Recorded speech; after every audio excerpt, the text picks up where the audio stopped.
Well, good morning and welcome to the Center for Spiritual Living Tahoe-Truckee Sunday morning live Zoom and in-person service. It's Sunday, November 20th, and it's the Sunday before Thanksgiving. So we're getting all excited here about, I can smell all the wonderful cooking that has been going on, and we have some great food to eat afterwards. But first, we have a morning celebration. So I'd like to, my name is Rev Pam Brandman. I'm the senior minister here at the center, and we'd like to remind everyone that our purpose is love. Our vision is embracing all and serving with love while awakening to the one. We know that there are many paths to God, but they all end in oneness and in love. And wherever you are on your spiritual journey, you are welcome here. You have found the right place. We're grateful that each of you is here today, whether you're in the sanctuary or online with us, live streaming, or even on the recording later on. I'd like you to read along our receptivity statement with me, which you'll see on the screen. I am here by divine appointment. Something I am about to hear applies to my life. I am open, receptive, and willing to explore the possibilities. Our musician today is one of our center's dear friends, Loomis. He may be the only person on our program today who has his own Wikipedia page that you can check out and see his most memorable TV, stage, and film roles. We also appreciate his inspiring choices of music that brings joy every Sunday morning when he's our guest. So please help me welcome Loomis. Thank you, Reverend Pam. Thank you, thank you, thank you. I think I'm going to be on here. There we go. Full screen, maybe. This song, I'd like you to listen with your hearts. Thank you, Diane. Okay, listen with your hearts.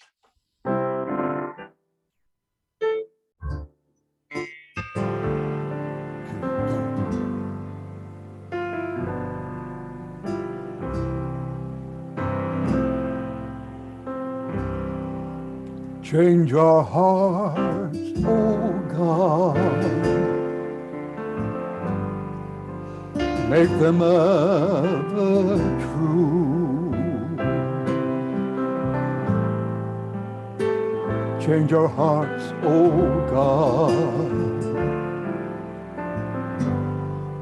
may we be like you. Change our hearts, oh God, make them ever true. Change our hearts, oh God, may we be like you. God is the potter,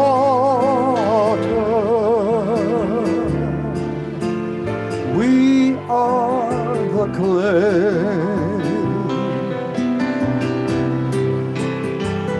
Mold us and lead us, this is what we pray. Change our hearts, oh God, make them ever true. Change our hearts, oh God, may they be like you. God is a potter, we are the clay. Mold us and lead us, this is what we pray. Change our hearts, oh God.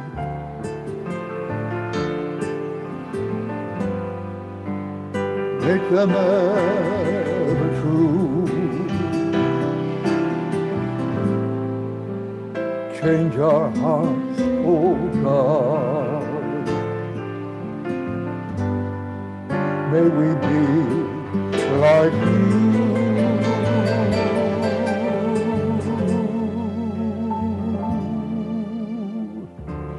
May we be like you.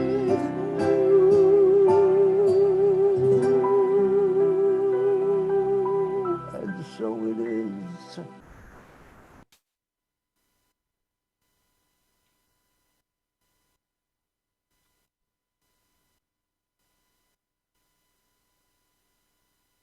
Well, our practitioner today is Michael Brandman, and his meditation this morning, he talked a lot about the law of love that we can rely on and have absolute faith in because it always works. It always says yes, and that's so important and part of our message today. And so I'd like to, but yesterday he was relying on that snow and the lift that took him up at the opening day at Palisades. So the ski season is off to a start. He's in the right place at the right time. And so, but this morning he's here with us, and I'd like you to welcome with me Michael Brandman.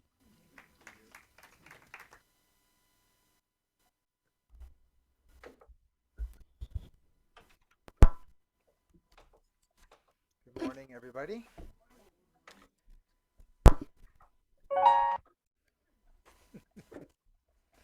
Ah, wonderful to see everybody today.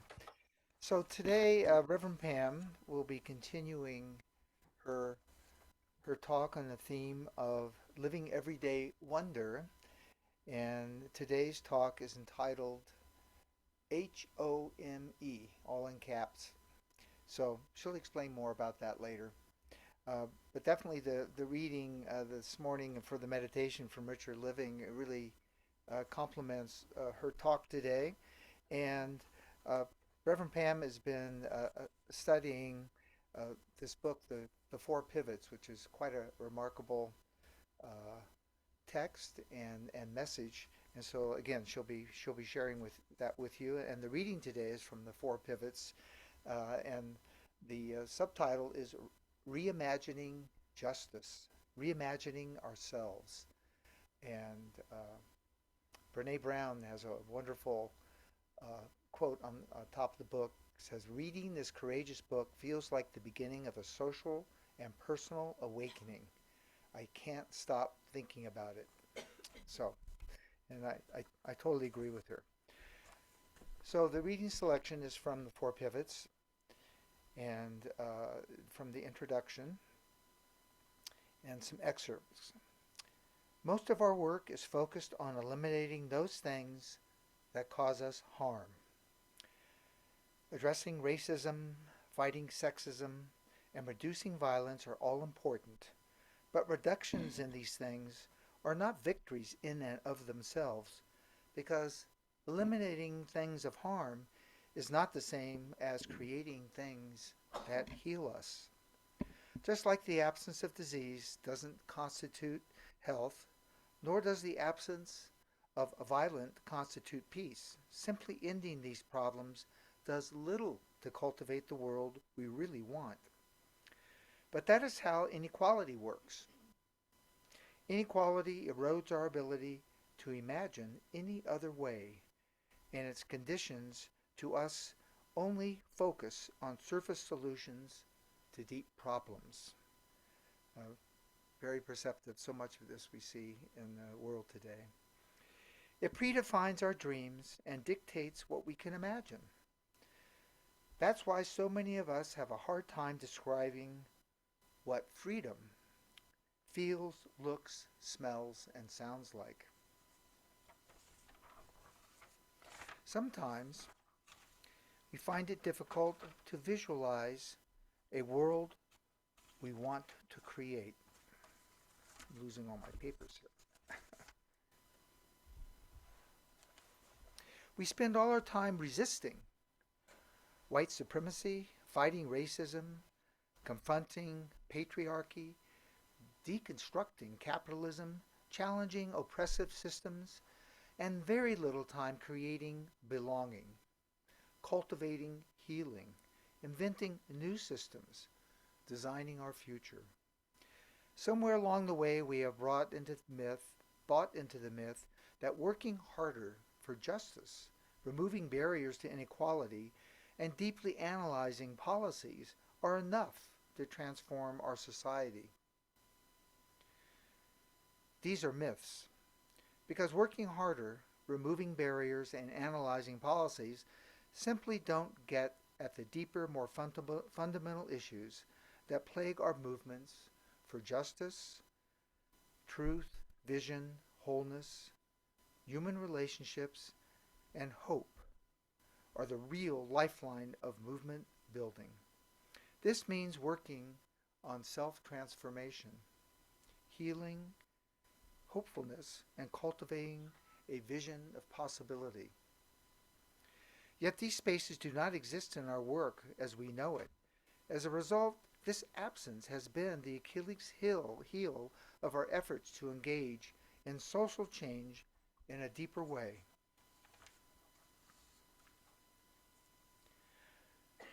Belonging is the capacity to see humanity in those that are not like us and recognize that the same elements that exist within them also exist within us.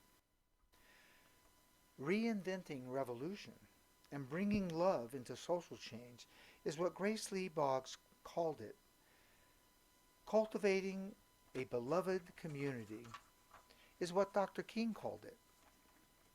The idea that we can create within ourselves, our movements, and our work is a deeper sense of connection or empathy is powerful because it forces us into leaning into new possibilities, different ways of relating, alternative ways of connecting.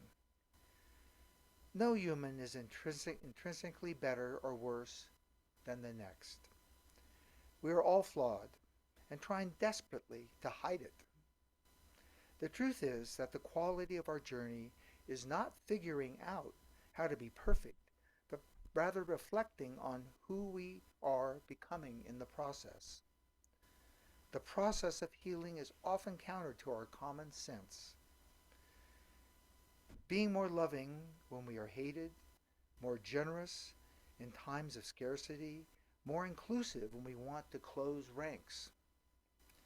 This is the greatest challenge in our journey towards justice.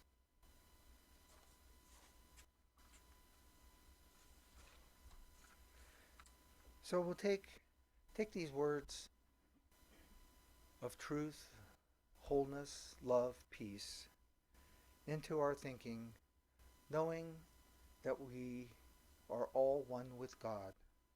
For God is all, one source, one life, one mind, and we are one with all.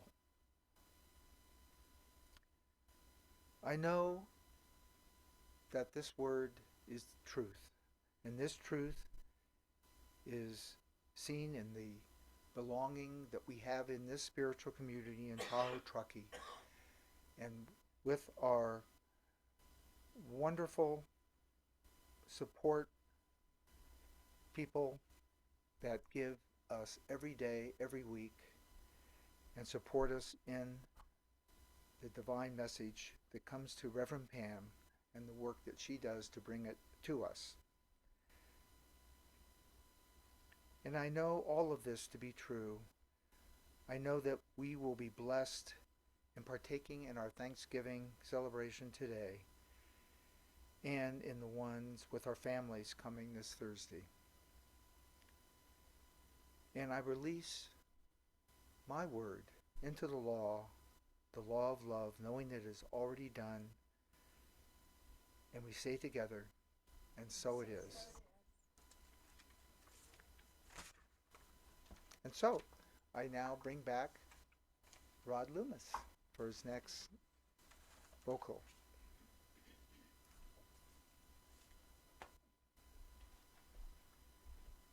Thank you very much, Dr. Michael.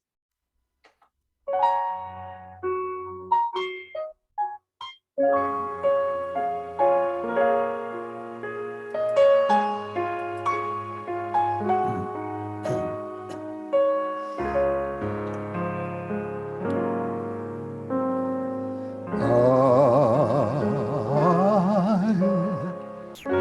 am one of many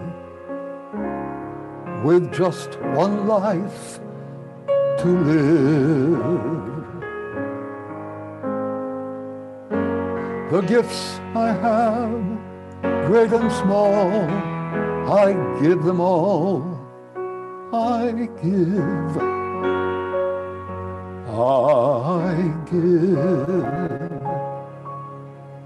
Simply, truly,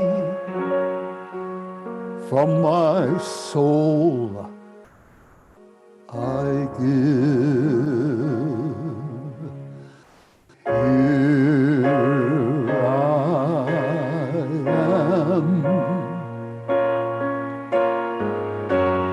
a vessel to be used. Whatever spirit needs of me, I will be, I will be, I will be. Here I stand. My heart is here to serve. Wherever love is leading me, I will go, I will go, I will go. With open heart, I love. With open mind, I know the truth within me. With open eyes, I see the gift unfold. I give this open hand for you to hold. Here I am, a vessel to be used. Whatever spirit needs of me, I will be, I will be, I will be. Whatever spirit needs of me, I will be, I will be, I will be.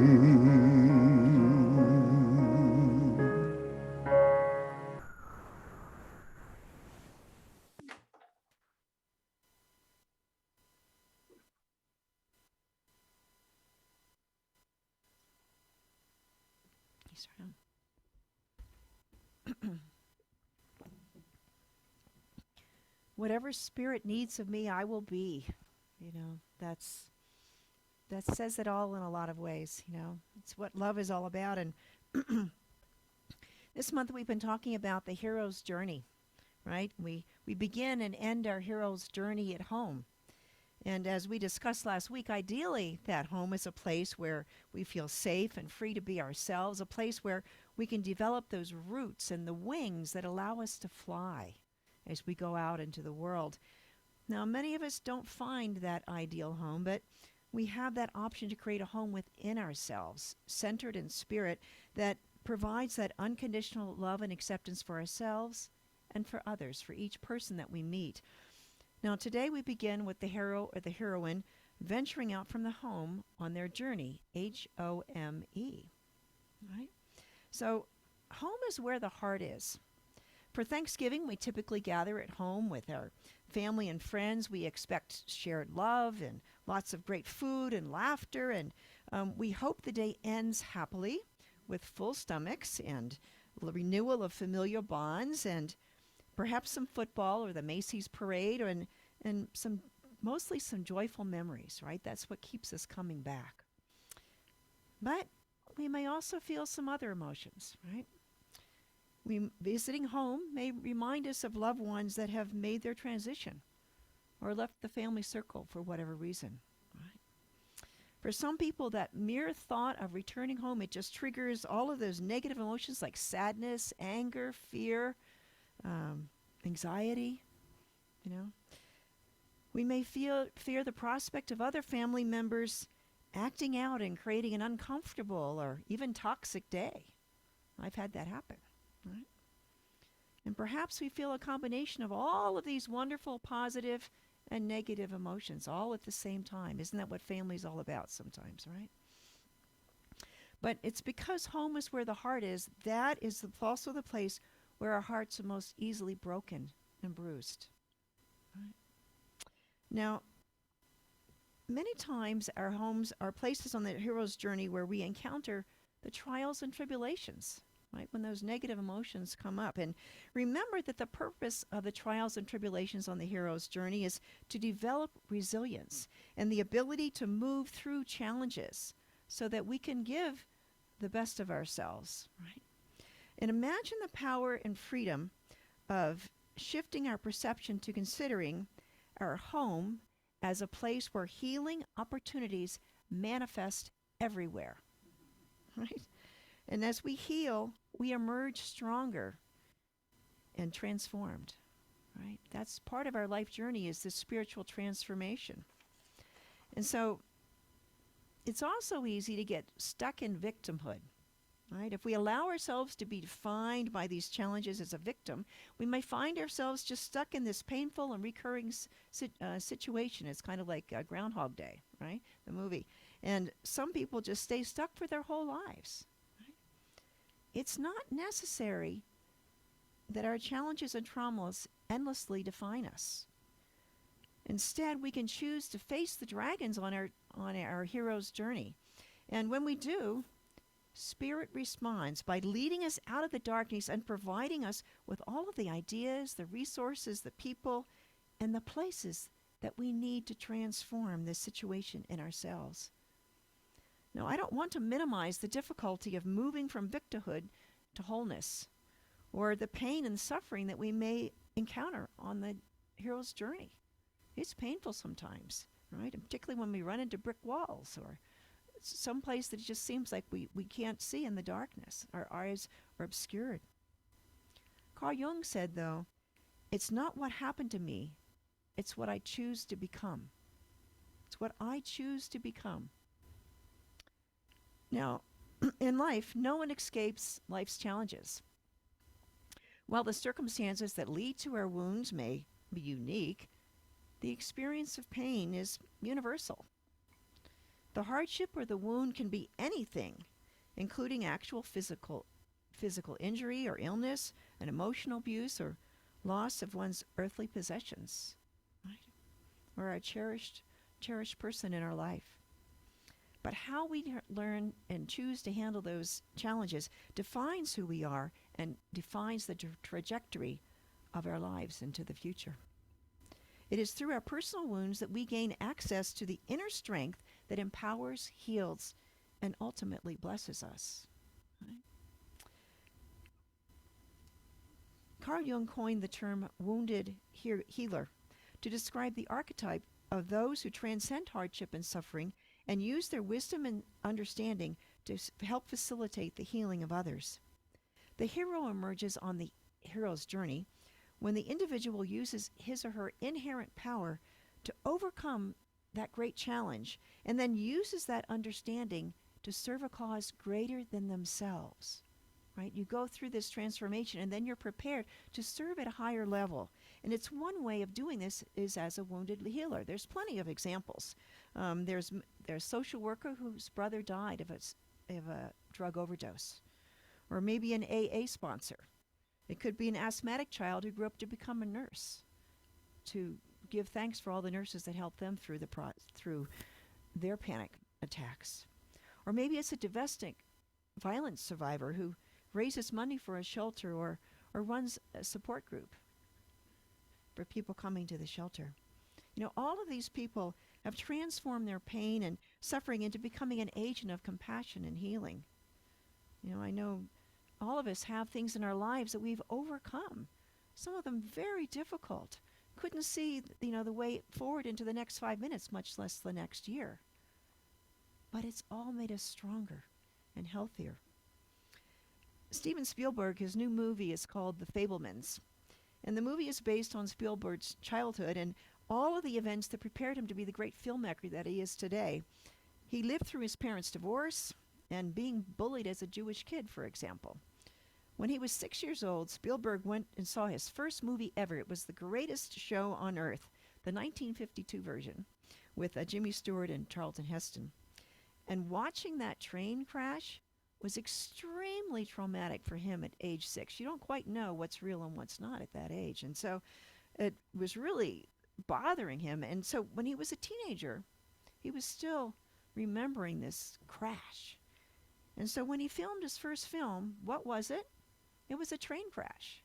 He had received several wonderful trains for Hanukkah.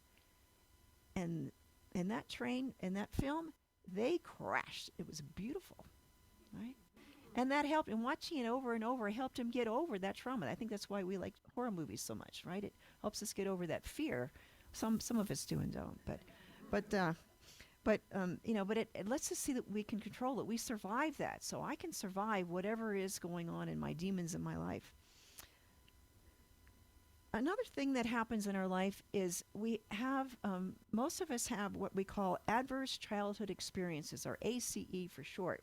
There was a groundbreaking study in 1995 that was done by the Center for Disease Control, the CDC, and Kaiser Permanente San Diego office. They surveyed more than 17,000 Kaiser patients, and they asked each one if they had experienced any of 10 different ACEs before they each reached the age of 18. So see if you've had any of these in your life.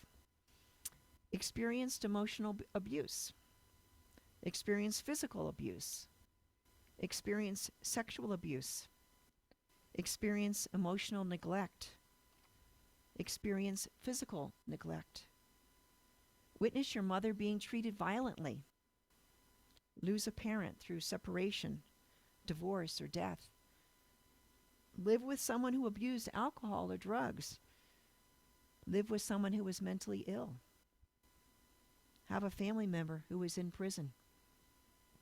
And so of these 10 ACEs, 2/3 of the people that they surveyed had at least one. Right? 38% had experienced 2 or more, and more than 12% had experienced 4 or more. Right? Now, the other part of this study is they correlated how many ACEs a person had and found that the higher the risk for ACEs, the higher number of ACEs, the higher was their risk for cancer and other issues like addiction, smoking, obesity, heart disease, and many other illnesses. In fact, if someone had 6 or more ACEs, their life expectancy was 20 years shorter than someone who had none. That's amazing. No wonder we have so many people in prison have all of these childhood traumas that they lived through. It affects us for the whole rest of our life. Some people never really recover, and they continue to live these lives of suffering and victimhood. And, but others, they not only survive, but they learn to thrive in the face of adversity. What's the difference? What selects one from the other? Well, the good news is that adverse childhood experiences are not our destiny. In the past 25 years since the study was done, or almost, researchers have identified the protective and resilient factors that allow children and families to move through challenging circumstances and emerge stronger.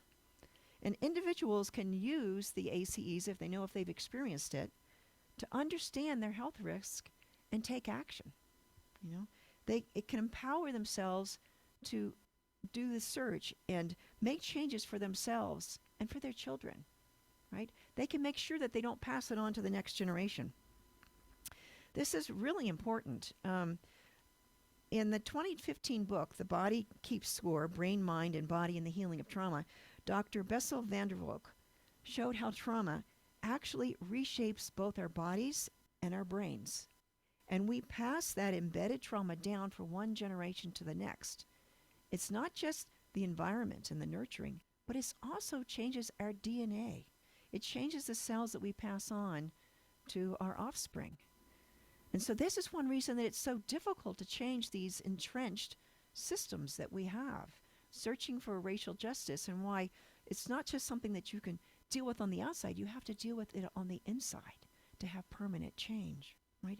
It's an individual process. And there are many innovative treatments that Dr. van der Kolk talked about in his books, and we recognize many of these: neurofeedback, meditation, sports, drama, yoga, aligning the body, mind, and spirit. And all of these activate the brain's natural neuroplasticity, which means that our brain we can reprogram those neural pathways in our brain, right? Actually reprogram them. Perhaps the biggest factor then in overcoming life challenges for children and adults is the strength and quality of their social relationships and connections. Having a support system of family, friends, or even one person that they can trust can make a big difference, right? We talked a few weeks ago about Dorothy, when she out in the Wizard of Oz. And so she had the love and support of her friends, the Scarecrow, the Tin Man, and the Lion, as well as the supernatural intervention of Glinda, the Good Witch, right? So a trained therapist or spiritual guide can assist an individual to create a healthy environment and an inner consciousness of wholeness, right? Of connecting with that spirit within. A wonderful example that's made a big difference in our society is Oprah Winfrey. She is well known for overcoming the trauma of being raised by an abusive grandmother, right? And helping others to do the same. Lots of other trauma in her life. But she teamed with the renowned brain and trauma expert Dr. Bruce Perry in 2021 to write a book, What Happened to You? So as a child, the message that she had drilled into her brain by her grandmother was, what's wrong with you? When she was getting beaten, what is wrong with you? There was really, that's a really way to lower someone, just flatten them to the floor. Their self-image is gone. But she learned to replace that false and victimizing language with the non-judgmental, not what's wrong with you, but what happened to you? Doesn't matter whether you're a good person, but something happened to you. That's something we can overcome. It's temporary, it's ephemeral. And so the strength of this divine creation can rise above that. And this simple shift shows us how we can replace judgment with compassion, with understanding, and love. These are the divine gifts that sustain us through any challenge. And this shift is also important if we are to love and forgive ourselves. But it's equally important to pass on that healing to the next generation and to everyone else in our lives, right?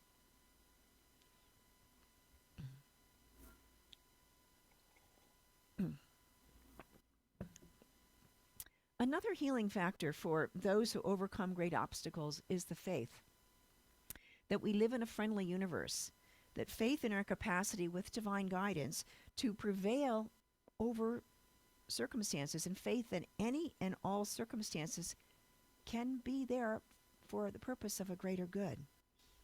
And then in the meditation this morning, Michael was reading about having that faith in the law of love, the law of good, right? When we speak our word, the law says yes. It creates it in accordance with our belief. And so if we want to change our life, we change our thinking, we change our thoughts, we change our beliefs. And our word changes to match that new thought. There's no need to cajole God. There's no need to plead with God. There is just a sense of connecting with the Spirit and listening to that inner voice that's always there, waiting for us to listen. And it's God's intention to give us the good kingdom, to express that it's expressing itself through us and as us, We are a part of it. And so it wants us to have that highest and best of experiences, not only for ourselves, but for all of society together. Ernest Holmes, in his book, Living Without Fear, he said, there is this question, however, which naturally arises. Why all the suffering, sorrow, and pain? Why has tragedy accompanied the journey of man? There is no other way through which true individuality can evolve. Man must be let alone to discover him or herself, else be compelled arbitrarily to follow one road, in which case he would be an automaton, not an individual. So we have choice. We have choice to follow that highest possibility, to listen to that voice within, or to just go on automatic and believe that everything is out in the world is the true reality, which it's not, right? It's an effect. The cause is within. And so that divine intelligence that brought us into the universe, Holmes says, is to be trusted. But we must learn how to make our mind receptive to it. That's the trick, right? Thus shall we learn to participate in creating our own destiny. It's a co-creation process with spirit, right? Now, in the book, The Four Pivots, that by Sean Ginwright, that Mike was reading from this morning, it's a wonderful book, and I think it's going to be as important as The Four Agreements by Don Miguel Ruiz, and that I know that's been a wonderful book for many people here. And Ginwright is a professor of African American Studies at San Francisco State University, and he's a social activist. And in his book, he describes that a shift that occurred in his own thinking. For many years, he had been, thinking the way to heal society is to fix these broken systems of living together. Now, in the past, he taught urban youth and adults and how to lead movements and to affect social change. You get together and you act collectively to create power, right? You strategize change and policies and work together to remove those barriers to justice and inequality. All of this was within the context of fighting the other, right? We get that concept of the other as a child. And whatever is different from us is the other. It's not like us. And so what I am and my people, we're good, and the other, bad. So you're always fighting the other. But if we realize that we're all a part of the one that's God, there is no other. There's only God and God. And so I have blonde hair and you have black hair. That diversity is important. I mean, all the colors of the rainbow, every color is important. You wouldn't want to smush it together to have only white or only black. We need all of the colors to have that full beauty, right? I mean, look at the colors and everyone in the audience here today, the clothes that we're wearing. It's this diversity brings real skills to the world, right? I think at our Thanksgiving dinner, I'm glad that we have turkey and gravy and bread and stuffing and broccoli and some desserts that are out there, right? It's all that wonderful cornucopia of all the things that come in together. Now, the limitation of that other approach is that it's like playing whack-a-mole, right? Every time you eliminate one problem, it comes up as another problem. And so you're just, beating them all, right? You remember that game? And so it just, you can't ever get them all, right? And so science of mind, we say that that's working at the law of effect rather than the level of cause, the level of mental equivalence and beliefs. That's where the real work happens. It's an inner job where it all starts. Now, Ginwright has come to believe that social change can only come by healing those root causes, that doing our individual work. He says eliminating things that harm us is not the same as creating things that heal us.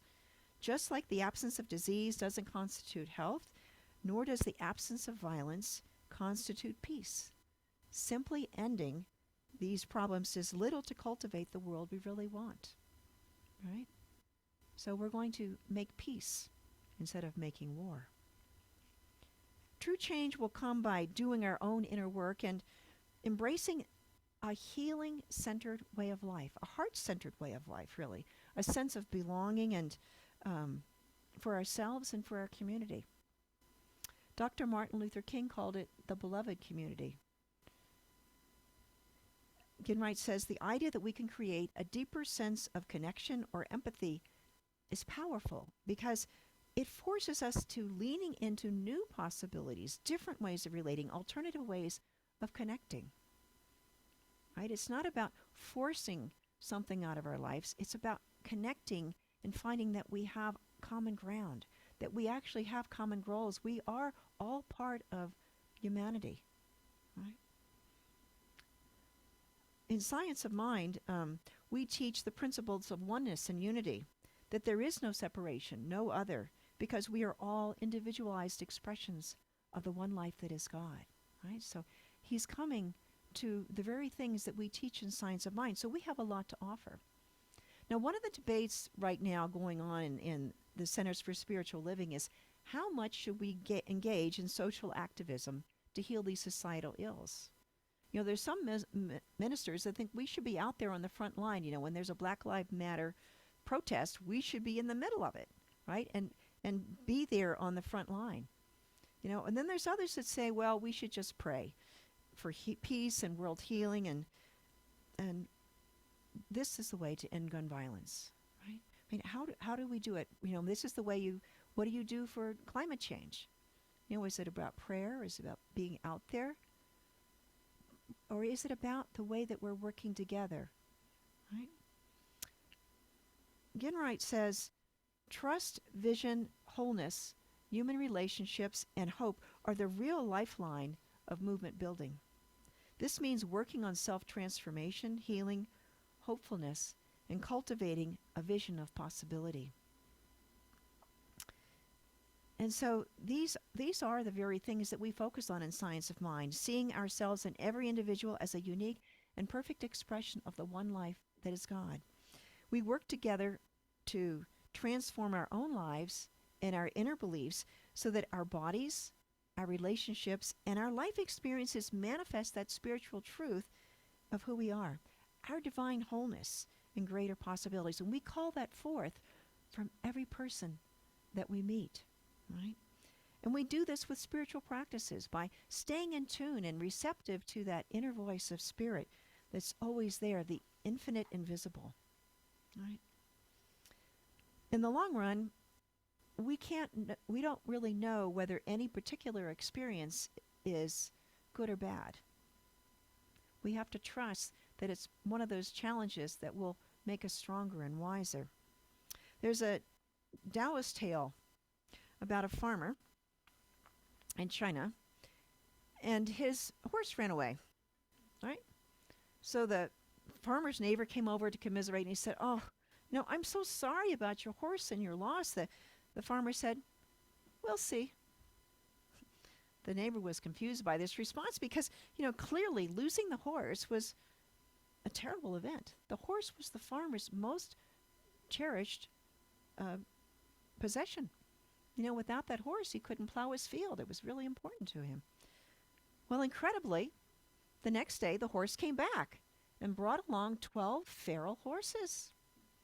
Right? So, after witnessing this extraordinary event, the neighbor came over again and said, "Oh, we're celebrating. Congratulations on your great new fortune." And the farmer said, "We'll see." So the neighbor again was confused. Wasn't this a wonderful event? Why was he so calm?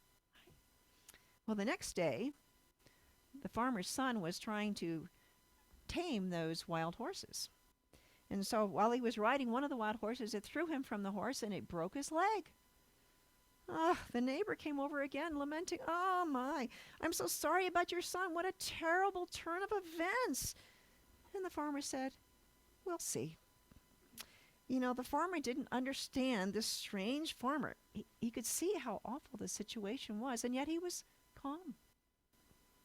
Well, the next day, the army came by, marched through the village, and they conscripted every able-bodied young man to go off to fight in the war.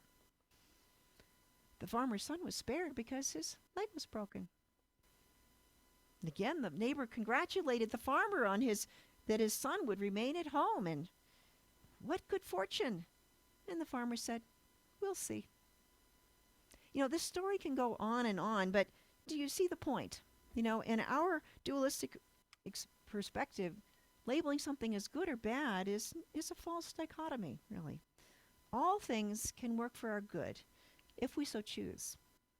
It's our response to whatever happens to us that determines the actual impact on our lives. And knowing this, we can give thanks in all circumstances, as we are reminded in 1 Thessalonians 5:18. The Spirit will guide us through to the higher possibilities in every situation if we just listen. And knowing this, are you ready to face the dragons on your hero's journey? You've got the best guide ever. Let's take this to prayer.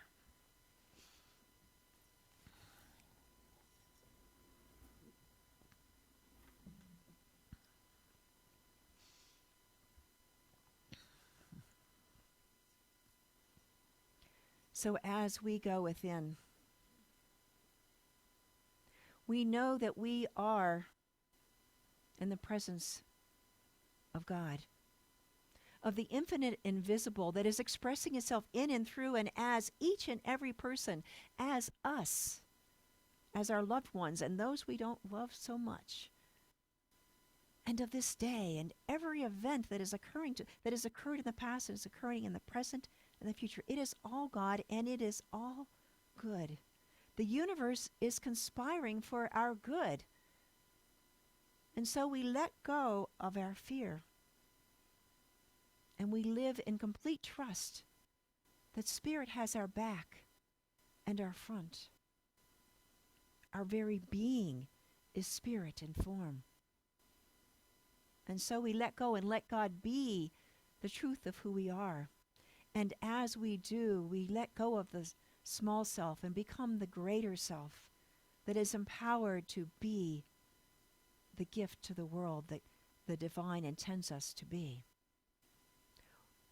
We share our greater self with the world. We learn to listen. We learn to create the beloved community with all the souls on this planet.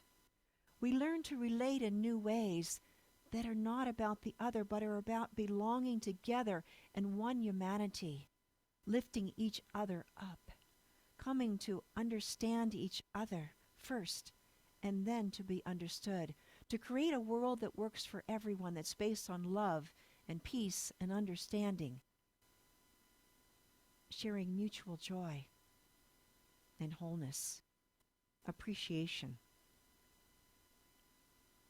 just as we are and just as we are not, allowing ourselves the freedom to be imperfect and yet striving to a greater and greater expression of the truth that we are, of the wholeness, of the higher possibilities.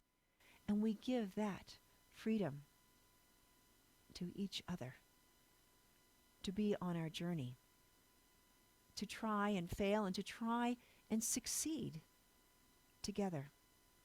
We love and support each other. And on this day of Thanksgiving as it comes forward, we welcome each person at our table to be a part of that celebration of family, a celebration of that truth that unites us all and sets us free with love, unconditional love,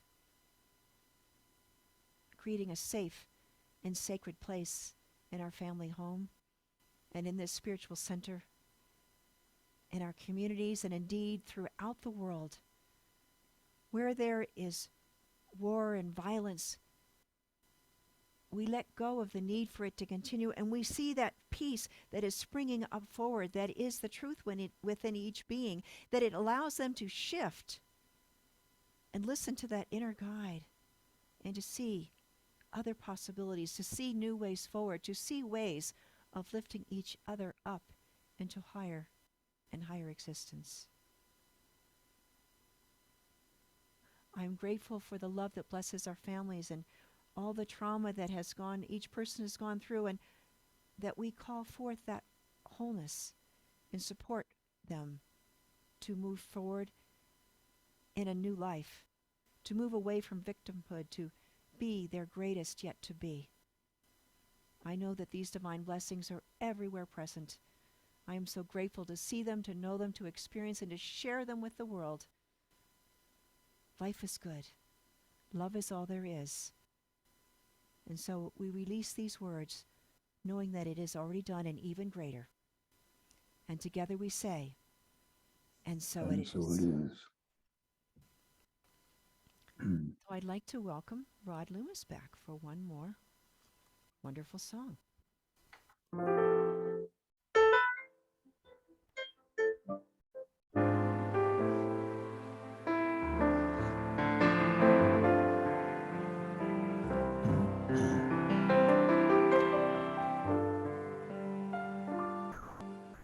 We shall overcome.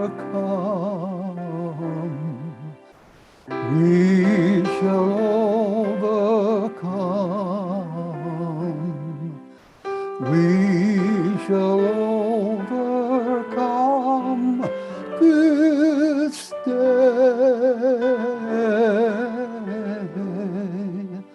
Oh, deep in my heart,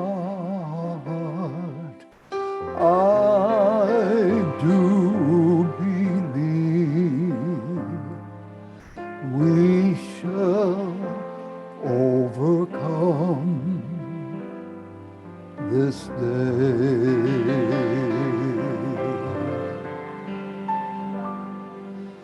We'll walk hand in hand.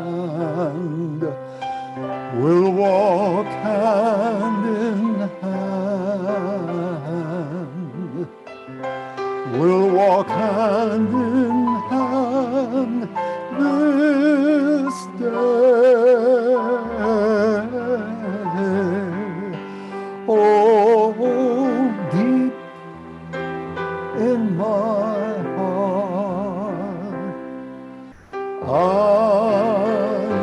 do believe that we'll walk hand in hand this day.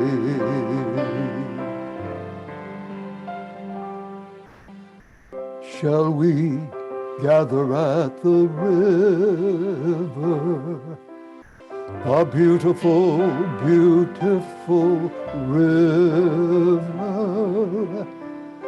Shall we gather at the river, the beautiful river of God? Yes, we'll gather at the river, the beautiful, beautiful river. Yes, we'll gather at the river that flows with God's love and peace. We shall live in peace. We shall live in peace. We shall live in peace this day.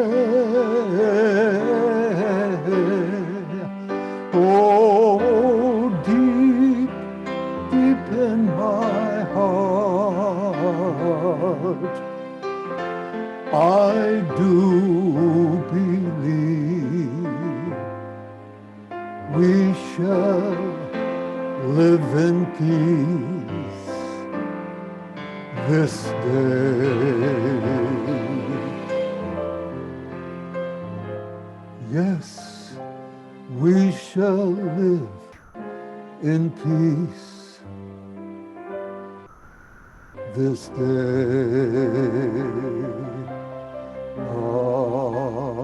Amen. And so it is. Hallelujah.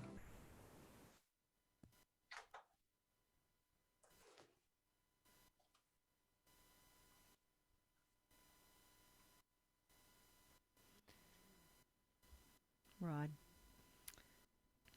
So this is our prosperity time. And at CSL Tahoe-Truckee, we know that there are God is our infinite source, and for our center and for each of us as individuals. And so your donations are one way that you can support us to manifest our vision, embracing all and serving with love while awakening to the one. And it's your generous support that helps us, makes it possible for our center to fulfill its mission. And we're grateful for your support, both of your time, talent, and your treasure. So if you would hold your offering over your heart and repeat with me our prosperity affirmation. I gratefully and joyfully share my offering, which flows from God, my infinite source. As a committed giver, I give freely of my whole self. My gift blesses this center and all who are guided, healed, and empowered by its activities.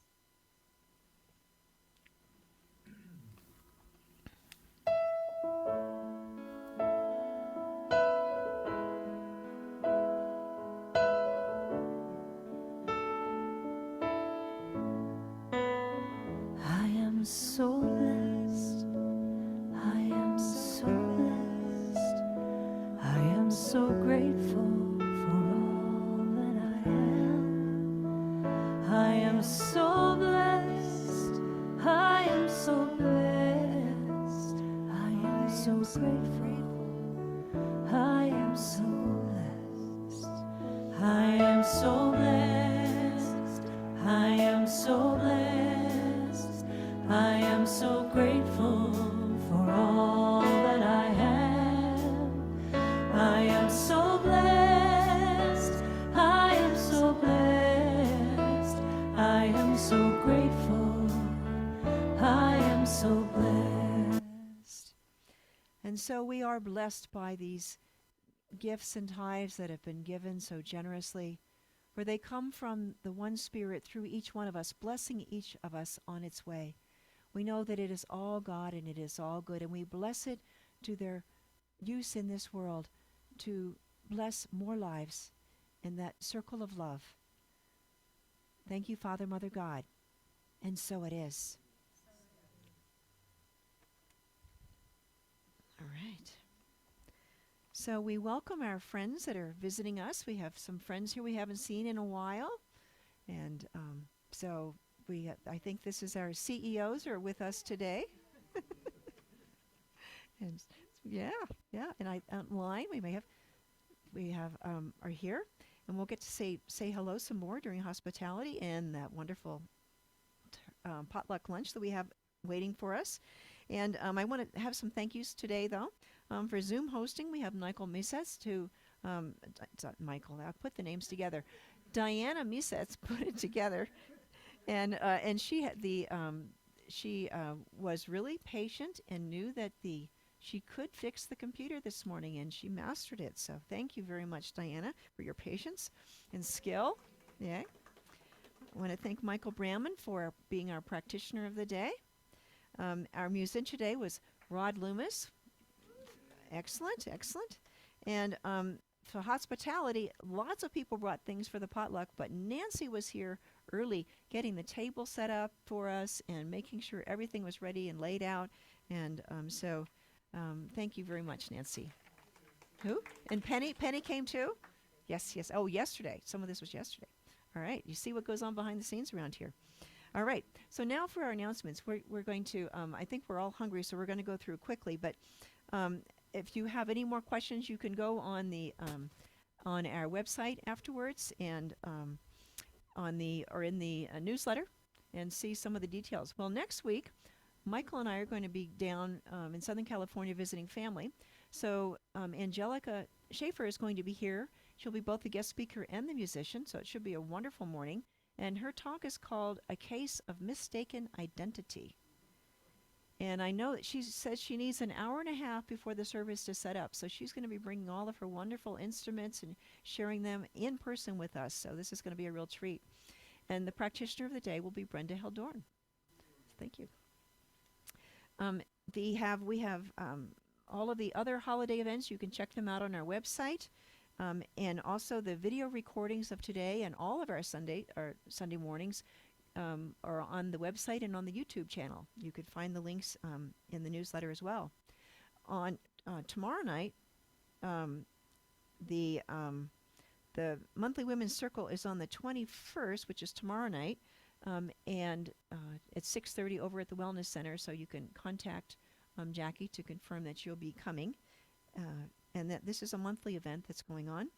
A special Christmas event, or holiday event, the North Tahoe Community Choir, directed by Donna Axton, is giving their winter concert on December 1st. It's a Thursday, and on the 3rd at St. Patrick's in Incline Village.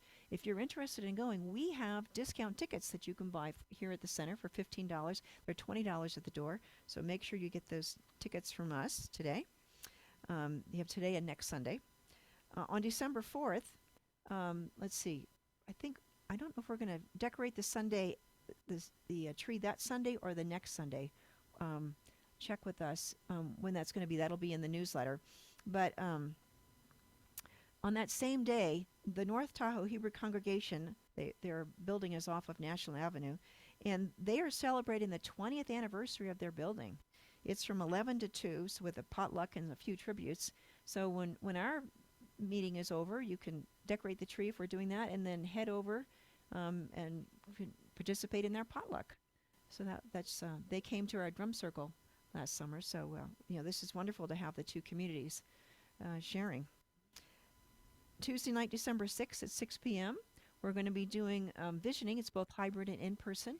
What is the Spirit intend for our center in 2023? We're going to listen. All right. On the 18th is our annual holiday party at Donna Axton's house at 5 o'clock. So wrap your white elephant gift and bring something wonderful to share to eat. On the 23rd, that Friday night, we'll be having our candlelight service at 5 p.m. We will not be having service on Sunday the 25th, or on New Year's Day, which is also a Sunday. But we will be getting up the day before New Year's Eve at 4 a.m. to have the World Healing Meditation. So that'll be here in person or online if you still want to stay home in your jammies. But if you're here, we get to have a potluck breakfast, so that'll be a lot of fun. All right. So all of these things going on, and we also have our ongoing classes. And because of Thanksgiving, Tai Chi this week is on Wednesday at 3:30. All right, and then Sue, let's see, Penny, we'll have to find out from Penny if their meditation is moving, because I think a lot of people might be eating about 4:30, so we'll see. And then Friday is the Course of Love. It's canceled this week? Okay, there you go. That's the, we know for sure. So this is our time to bless our children. And we see you, we hear you, we love you. You are a gift from God, and so it is. All right. We'll see lots of those children, I think, on Thursday, most of us, right? Grandchildren.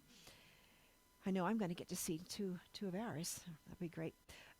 There's lots going on to support you here at the center, and one of the most wonderful things here is our practitioners. And so if you would like prayer, something's going on in your life and getting ready for these holidays, please see Michael Brandman here. Nancy O'Neill is here. I'm here. I'm a practitioner.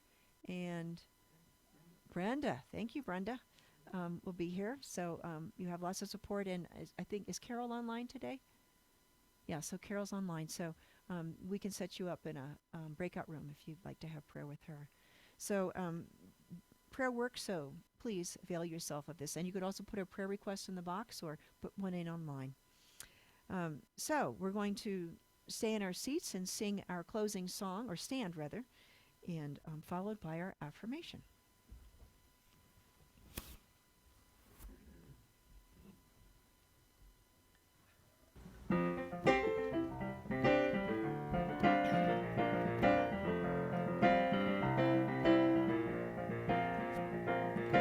All together, hand in hand, we see the light and take a stand, and we are changing.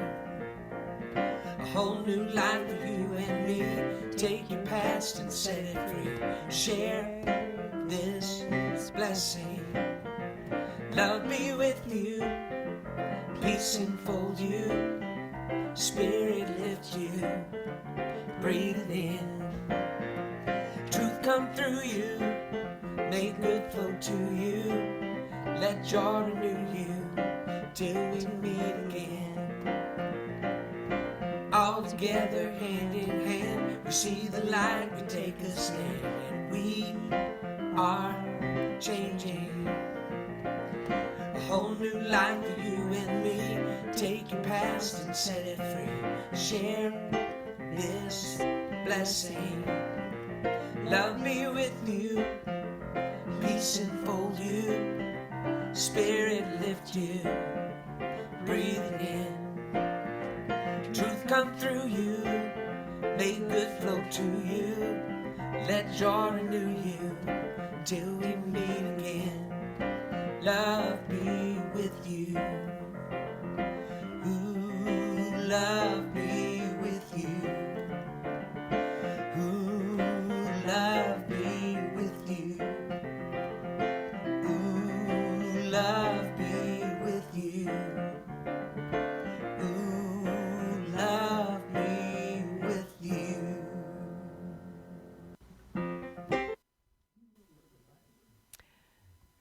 Repeat with me. I am grateful for all of my journey. And so it is. Thank you all.